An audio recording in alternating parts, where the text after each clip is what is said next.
তুমি আমার মতো একটা বেকার ছেলেকে ভালোবাসতে বলে কোনো পরিশ্রম না করে ব্যাংকে প্রতি মাসে টাকা ঢোকে।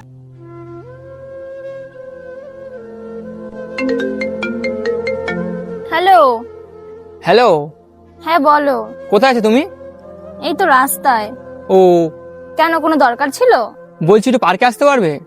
আচ্ছা ঠিক আছে, আসছি। ঠিক আছে, আসো তাড়াতাড়ি।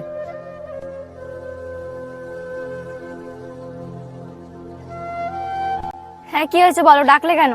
তুমি আমার মতো একটা বেকার ছেলেকে ভালোবাসতে বলে তোমার ফ্যামিলির কাছে আমার জন্য অনেক কথা শুনেছো। সেই দিন শেষ হয়েছে। তুমি তোমার বাড়িতে জানিয়ে দেবে তোমার ভালোবাসার মানুষের ব্যাংকে প্রতি মাসে মাসে সরকারি টাকা ঢোকে। প্রতি মাসে মাসে কোনো পরিশ্রম না করে ব্যাংকে প্রতি মাসে টাকা ঢোকে, তাও সরকারি মাইনে। বাড়িতে জানিয়ে দেবে তোমার। কেন, তুমি কি সরকারি চাকরি পেয়েছো? তুমি জানো না আমি মাধ্যমিক পাস? আমি যুবসাথীর ফর্ম ফিল আপ করেছিলাম। এবার থেকে প্রতি মাসে মাসে আমার ব্যাংকে 1500 টাকা করে ঢুকবে। No, no, no, no.